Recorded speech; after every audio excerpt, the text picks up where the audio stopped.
In episode 149 for November 30th, 2020, police begin to pilot a program to live stream Amazon Ring cameras, new details about Amazon Sidewalk, Congress unanimously passes a federal Internet of Things security law, and a Facebook Messenger bug that lets an attacker listen to you before you pick up a call.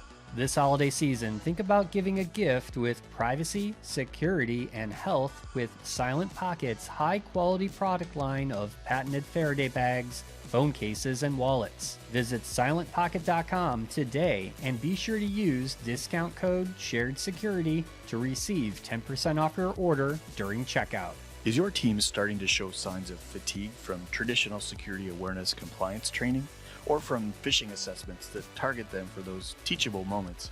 As we've seen in recent news, these kinds of training are having a negative impact on corporate culture, and they're really not all that effective. So there has to be a better way.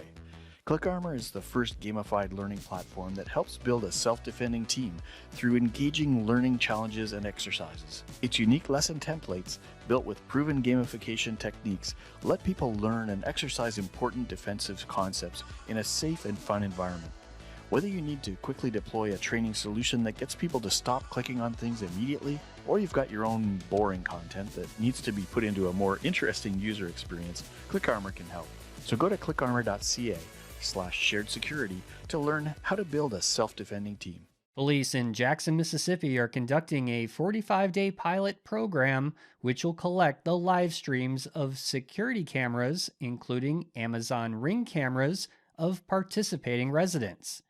If a resident signs a waiver allowing this, camera streams from their front doors would be sent directly to a police real-time crime center. Jackson's mayor says that police will only be able to access camera feeds when crimes occur in areas that have cameras that they are able to access. The theory is that police will be able to tap into a network of existing residential cameras, bypassing the need to install their own surveillance cameras throughout the city. Apparently, the main reason to conduct this pilot in the first place is because the city is dealing with 110 homicides this year alone, which makes this the deadliest year in the city's history. News of this pilot has raised many privacy concerns with groups such as the Electronic Frontier Foundation, which state concerns about the lack of consent from, say, your neighbor across the street, which may have signed up for the pilot and may be streaming the activities going on in front of your house. The EFF says that local communities should have more say in whether or not police may implement a program like this. In other Amazon news, if you happen to be an owner of an Amazon Echo device,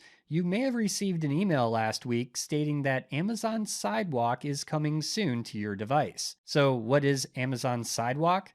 Well, it's a shared network which allows for extended coverage for Sidewalk-enabled devices like Amazon Echo, Ring smart lights, and pet and object trackers. Sidewalk will allow devices like these to stay connected to the internet and continue to work over longer distances. How this works is that Sidewalk will use a small portion of your internet bandwidth to provide these services to you and your neighbors. Yes, that's right, you'll be sharing some of your internet connection with the rest of your neighborhood. Now, the first thing you're probably asking yourself is this secure, and will my neighbors now have access to my devices and home network? Well, Amazon has said that Sidewalk is designed with multiple layers of privacy and security, and your neighbors won't know what devices you have and will not have access to your home network. Now, there is a rather large white paper that Amazon has released, linked in our show notes if you're interested in all the gory technical details. But my biggest issue is that the Sidewalk feature is turned on by default.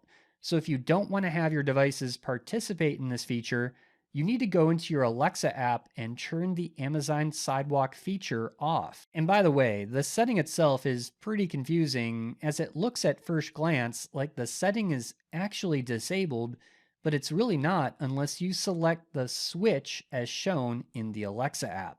There was some recent important developments on the IoT front, and that was the news about the US Senate unanimously passing the IoT Cybersecurity Improvement Act, which has now gone to President Trump for signature. The IoT Cybersecurity Improvement Act is the most significant IoT cybersecurity law to date, and probably the most significant law promoting the adoption of a private sector coordinated vulnerability disclosure program. What this also means is that the federal government will start to implement IoT security standards and ensure government contractors are also implementing security with their IoT devices as well. The law also specifically directs NIST to create standards-based guidelines for minimum security of IoT devices owned and controlled by the federal government.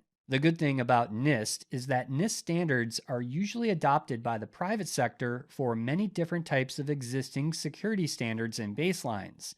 This is really important news considering that IoT devices have major security issues such as default passwords, and the fact that many of these devices can never be updated, patched, or secured. I'm really encouraged by this news, and I'm looking forward to seeing how this new law will impact and change the security of IoT devices in the future. And in our last story this week, Facebook has patched a bug in its Messenger app for Android that could have allowed an attacker who is logged into the app to simultaneously initiate a call and send a specially crafted message to a target who is signed up in both the app as well as another messenger client like a web browser. The flaw was discovered and reported to Facebook by Google's Project Zero team last month and impacts version 284.0.0.16.119 and before of Facebook Messenger for Android. The good news is that Facebook has patched this vulnerability, so if you happen to use Facebook Messenger on Android, make sure you're using the latest version of the app. Oh, and this is also a great reminder to make sure all of your apps are being updated on Android to the most current version. That's a wrap for this week's show. Visit our website, sharedsecurity.net, for show notes, all previous episodes, and to sign up for our email newsletter.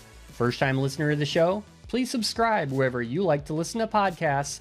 And if you like this episode, hit that like and subscribe button. Thank you for listening, and we'll see you next week for another episode of the Shared Security Show.